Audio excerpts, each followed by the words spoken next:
And here we are back at our lab we originally built with the EIGRP AS100. Again, we're going to go through a walkthrough here on the board, quite a few of them actually, because I want you to get some practice in with these distances that are not administrative distances.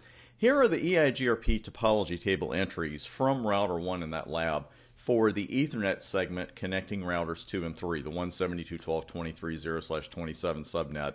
And again, this is from the topology table. We know that because we've got the successors actually listed, 2 successors in that first line, and the letter P indicating a passive route, which means we can use that for routing. Now, that first number in the paren, you'll notice this is a lot different than the numbers you see in the brackets in the routing table. We know that's administrative distance followed by the metric of the route. What we have in the topology table is the first number actually is the full metric of the route. It's, in this case, 217.24.16. It is the route's feasible distance. This is the full metric of the route to the destination network. And you're thinking, why are you saying that so dramatically? Well, you're going to see when you see what the other distance is. But a route's feasible distance, it's also going to appear in the route table right next to the admin distance of the same route. And again, we'll see that in action. All 3 of our admin distances with the EIGRP in upcoming videos. Now that second number, here's what I was talking about. I know probably some of you tweeted someone here at TBA and said Chris needs a drug test because he's talking really strangely about 3 distances or actually 2 distances. Well, this is one of those things that back in the day when I was studying for my NP, I was exactly where you are and actually studying for my NA, that nobody bothered to tell me. And then when I took the exam, it was really confusing. That second number is the route's advertised distance, which is also known as the reported distance. Now, I'm going to use the term advertised distance throughout this section.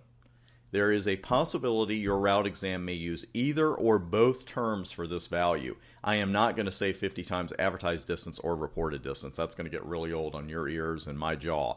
So again, the advertised distance, that second number, which in this case is 28160, it's not complicated. It's the metric from the next hop router to the destination network.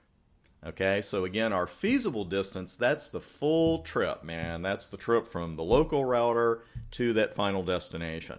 The advertised distance, a good way to remember it, and reported distance, you can remember it the same way. That is the distance that is being advertised to your local router. That's the way I've always remembered it. And then, of course, your local router just adds a little bit to it for the local metric, and then you've got your full one. Okay, so again, your advertised distance, that's the distance we're getting advertised to us from the next hop router. It's the metric from the next hop router to the destination network. Feasible distance, that is the whole thing. Now, why do we have this, you ask? It's not just to make things a little more complicated. There actually is a good reason why we have these 2 distances for our paths. Early in the EIGRP videos, and it's a term I use often when I'm working with EIGRP, valid and loop free. You know, I probably said valid and loop free path 40 times when we were going over the successor and feasible successor rules. And you probably thought at least once, well, that's great, but what defines valid and loop free? Well, here's how that gets defined. For a path to be considered loop free, the advertised distance must be less than the feasible distance. Okay?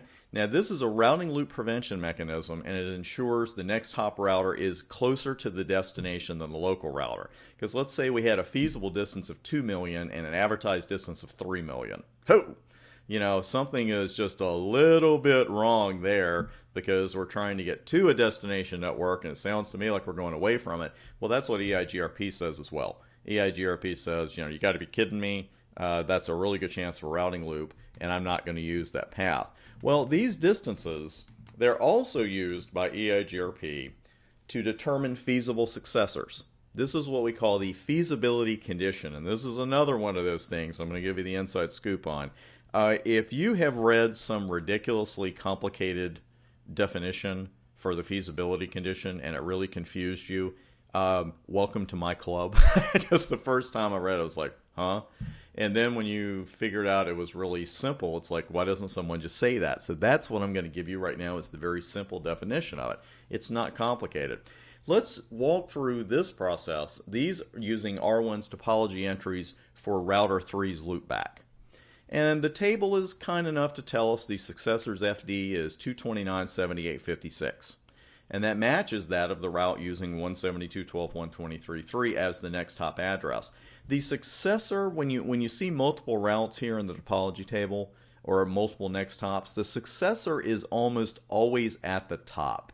The only time I could think about when it might not be is on a test question, practice exam question, just to make sure that you know that the FD of, in this case, 229.78.56 has to match up with the FD you see next to that next hop. That is always going to be your successor. So we know that first route via 172.12.123.3, that is our successor. Now there's a little bit of a cheat here when I say, is the other route a successor? Because obviously not, because first off, the entry says one successor, and the FD doesn't match, 229.78.56, and the FD of the path through 172.12.123.2 is 230.04.16. Now, if it can't be a successor, what's the next best thing it could be? A feasible successor. That's for people who say that I speak with a deep South accent. I just like to throw that in once in a while. Now, can this route be a feasible successor, or is it? Well, it can be because its advertised distance, its AD, is less than the feasible distance of the successor. That's it. Don't complicate it. There's no need for a 10-line description of what the feasibility condition is. That's it. If a route's AD is a potential feasible successor, if that AD is less than the FD of the successor, then that route is indeed a feasible successor. That's what we call the feasibility condition. And no matter how large the metrics get, or how small in this case, it works exactly the same way. The feasibility condition works the same. Now look at these four paths, and we've got a successor with an FD of 5 and an AD of 4. Can, without peeking at the next paragraph, can the other three routes, or any of them, or all of them, or some of them, can they be feasible successors? And if not, why? That's the equivalent of show your work. It's not just enough to say, oh yeah, route 2. You got to know why. Well, in this case, let's look at possible feasible successor 1. The only value we really even have to look at is the AD, which in this case is 7. Well, that's higher than the FD of the successor, so feasible successor 1 is out. Possible feasible successor 1. Now, possible feasible successor 2 has an AD of 6, which is higher than the FD of the successor. Can't be a feasible successor. Well, how about the third candidate? Has an AD of 4. That's less than the FD of 5 on the successor. We have a winner. Whether the AD is 1 digit, 8 digits, or more, the feasibility condition works exactly the same. And only the third route in this particular case meets that condition, so that is our only feasible successor. Now, we're going to use that same principle and kind of make it a little harder and not just hand you the FD and the AD. And let's take a look at a diagram that does just that.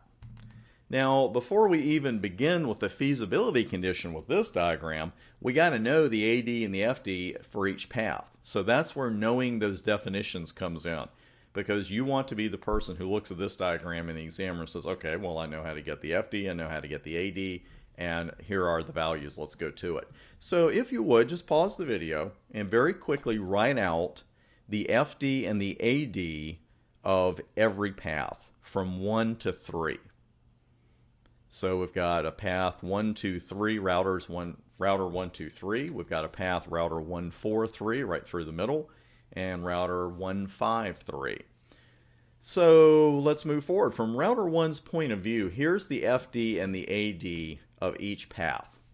And router 1, 4, 3, the one right through the middle, the AD is 20, because from router 1's point of view, the next top router would be R4, and the metric from R4 to R3 is 20. The FD is 40, that's the metric for the entire path. Going 1, 2, 3, and I know I've cut router 2 off there at the top, but router 2 doesn't mind. We've got an AD of 20, because that is the metric from the next top router, router 2, to router 3, the final destination. Then Our FD for that path is the metric for the entire path, 1, 2, 3, which is 70. And then finally, 153, your AD is 75 because that's the metric from the next hop router, R5 to R3. And then finally, the FD is 115. That's the metric for the entire path. So if you got those, fantastic. If not, just review that a little bit. We're going over the 10-minute mark here, so I'm going to stop the video, and we will pick up on the very next video at this exact same point.